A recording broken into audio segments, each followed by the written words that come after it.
Hello everyone, I am Palak, welcoming you to Enjoy Learning with Palak। तो आज इस video में मैं आपको क्लास 10th हिंदी की स्पर्श भाग 2 की एक कविता कराऊंगी और वो कविता है मनुष्यता। और मनुष्यता के जो कवि हैं वो है मैथिली शरण गुप्त। तो इस कविता में जो कवि हैं वो हमें ये बोलते हैं कि सिर्फ मनुष्य का शरीर पाना ही कोई बड़ी बात नहीं होती है। मेन बात होती है कि आपके अंदर मनुष्यता के गुण हो। अब वो मनुष्यता के गुण ये नहीं होते कि आप सिर्फ अपने बारे में सोचो, अपने फैमिली मेंबर्स के बारे में सोचो। मनुष्यता के गुण ये होते हैं कि आप अपने को नीचे रख के किसी और के बारे में सबसे पहले सोचो। कोई और के साथ परोपकार करो, अपने ऊपर ही सिर्फ अपने ऊपर खर्च ना करो, किसी की सहायता करो।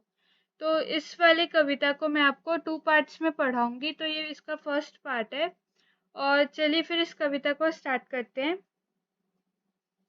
विचार लो कि मरते हो न मृत्यु से डरो कभी, मरो परंतु यो मरो कि याद जो करे सभी।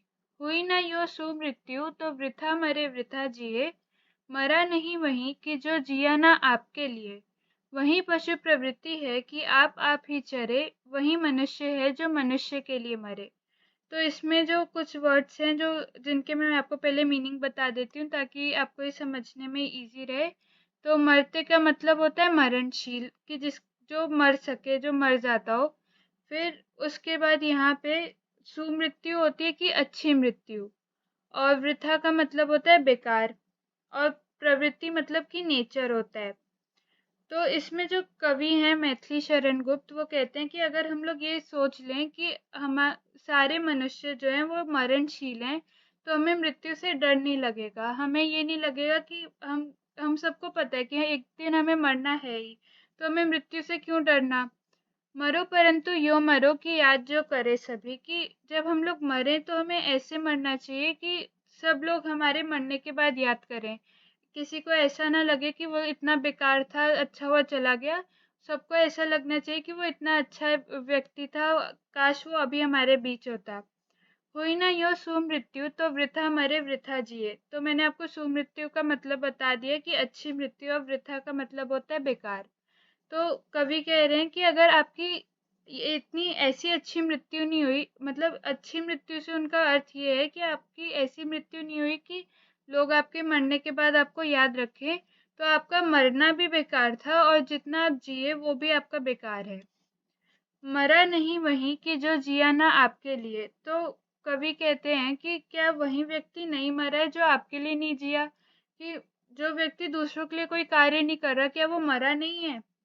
वही पशु प्रवृत्ति है कि आप ही चरे। तो कवि कहते हैं कि यही तो पशु का व्यवहार होता है, यही उनका आचरण होता है कि वो अपना ही काम करते हैं। कि आपने कभी पशुओं को थोड़ी ना देखा होगा कि वो खाना जाके किसी और को देते हैं, वो अपना खाना खाते हैं और निकल जाते हैं, ये नहीं कि वो जाके दूसरे को देंगे।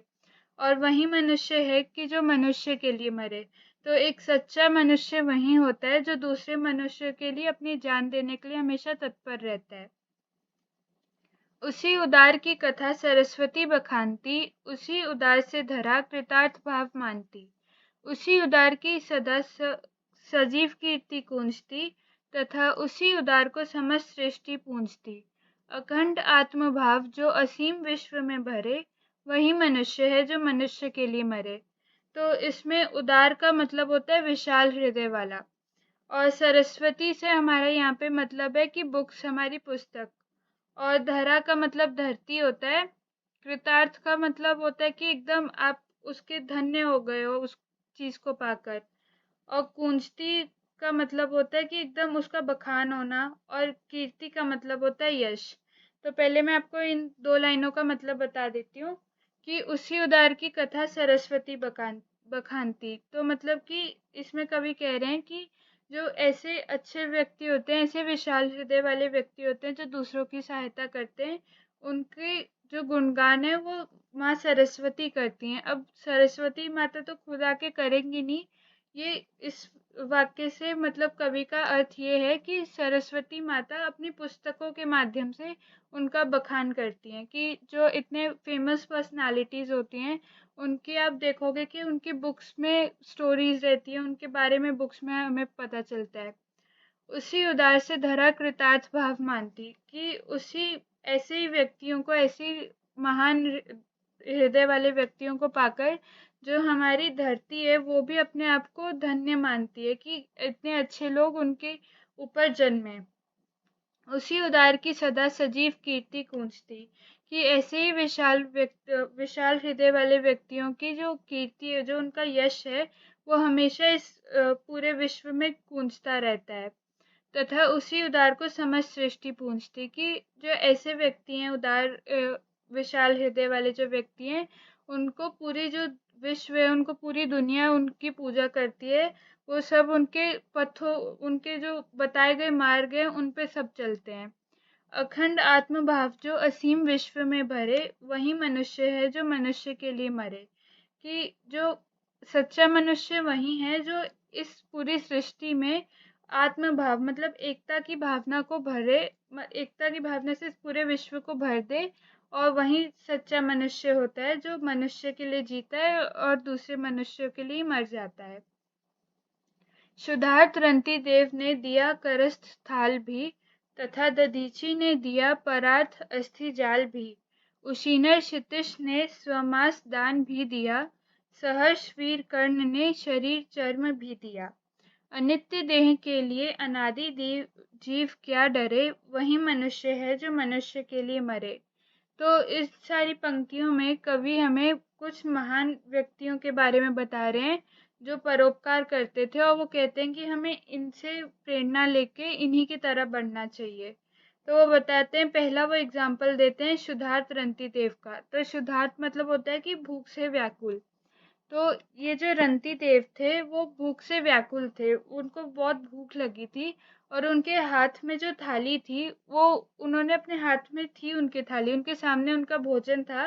परंतु उनके सामने कोई और भूखा व्यक्ति आ गया तो उन्होंने अपने हाथ से वो थाली उस व्यक्ति को दे दी, बल्कि वो खुद बहुत ज्यादा भूखे थे। और फिर दधीची का दूसरा हमें एग्जाम्पल दिया कि दधीची ने दूसरों के परार्थ मतलब कि दूसरों के लाभ के लिए, दूसरों की सहायता के लिए उन्होंने अपना अस्थि जाल होता है कि अपने हड्डियों का ढांचा। तो दधीची ने दूसरों के उपकार के लिए अपने हड्डियों के ढांचा, अपने मतलब हड्डियों का भी त्याग कर दिया। उशीनर क्षितिज मतलब राजा उशीनर ने अपना जो मांस है, उन्होंने अपना, राजा उशीनर की ये कहानी थी कि एक बार उनके जो सभा होते हैं उनके राज्य में एक कबूतर आया और एक बाज आया। तो कबूतर ने उन्हें बोला कि अपनी रक्षा के लिए उन्होंने उशीना राजा से बोला कि आप मेरी रक्षा कीजिए। और जो बाज था उसने कहा कि ये मेरा भोजन है, मुझे मेरा भोजन चाहिए। तो अब राजा उशीनर को ये नहीं समझ आ रहा था कि वो अपना जो उनके शरण में आया है उसकी रक्षा करें या जिसको भोजन चाहिए उसको भोजन दे। तो उन्होंने क्या किया, उन्होंने अपने हाथ को ही काट के उस बाज को भोजन दे दिया। तो उससे उन्होंने क्या किया कि जो कबूतर थी उसके भी प्राणों की रक्षा की, और जो बाज था उसका भी पेट भरा। तो इसीलिए लिखा है कि उशीना राजा ने अपना मांस भी अपने हाथ काट के दे दिए। और जो वीर कर्ण थे, हमने महाभारत में तो कर्ण के बारे में आप सबने सुना होगा कि वो एकदम, हम उन्हें दानवीर बोलते थे, कि वो हमेशा दान दिया करते थे। तो अपने जो शरीर चर्म, इसका मतलब क्या है कि शरीर चर्म से हमारा ये तात्पर्य है कि जो अपना कवच था शरीर का, उन्होंने खुशी खुशी वो भी दान में दे दिया कर्ण ने। बल्कि उन्हें पता था कि अगर उनका कवच उनके शरीर से अलग हो जाएगा तो उनकी मृत्यु हो जाएगी, परंतु तब भी उन्होंने दूसरों के उपकार के लिए अपने शरीर से अपना सारा कवच अपना दान में दे दिया। अनित्य देह के लिए अनादि जीव क्या डरे, कि जो हमारा शरीर है उसको एक ना एक दिन मरना है, वो हमेशा हमारे साथ तो रहेगा नहीं। तो फिर ऐसे शरीर के लिए हम जो जीव हैं, हमारी जो आत्मा है, वो क्यों डर रही है कि एक दिन तो शरीर चला जाना है। तो फिर हमें क्यों डर लग रहा है कि ये शरीर चला जाएगा, इसको बचा के रखो। और वही मनुष्य है जो मनुष्य के लिए मरे, कि वही व्यक्ति सच्चे अर्थों में मनुष्य कहलाता है जो दूसरे मनुष्यों के लिए मर जाता है और उन्हीं के लिए जिएगा। सहानुभूति चाहिए महाविभूति है यही, वशीकृत सदैव है बनी हुई स्वयं ही विरुद्धवाद बुद्ध का दया प्रवाह में बहा, विनीत लोग वर्ग क्या सामने झुका रहा। आह वही उदार है परोपकार जो करे, वही मनुष्य है जो मनुष्य के लिए मरे। तो इसमें जो कवि हैं मैथिली शरण गुप्त, वो बोलते हैं कि सहानुभूति मतलब कि हम लोगों को आपसी में हमदर्दी चाहिए होती है, कि अगर आप दुखी हो तो आपके साथ कोई खड़ा हो। आपने जैसे अपने लाइफ में बहुत सारे रिश्ते कमाए हो कि जब भी आपको दुख हो, आपको कोई परेशानी हो, तो कोई आपके साथ आपका साथ देने के लिए खड़ा हो। और वही सबसे बड़ी महाविभूति है, वही आपका सबसे बड़ी दौलत, आपकी सबसे बड़ी संपत्ति है। वशीकृत सदैव है बनी हुई स्वयं ही, कि ऐसे लोगों के पास जिनके पास ये सहानुभूति होती है और जिनका यही सबसे बड़ा धन होता है, उनके लिए ये सारी धरती जो है उनकी हमेशा वश में रहती है। अब धरती वश में नहीं रहती है, इससे कवि का मतलब है कि जो धरती के लोग हैं सारे, वो इन ऐसे व्यक्तियों के वश में रहते हैं।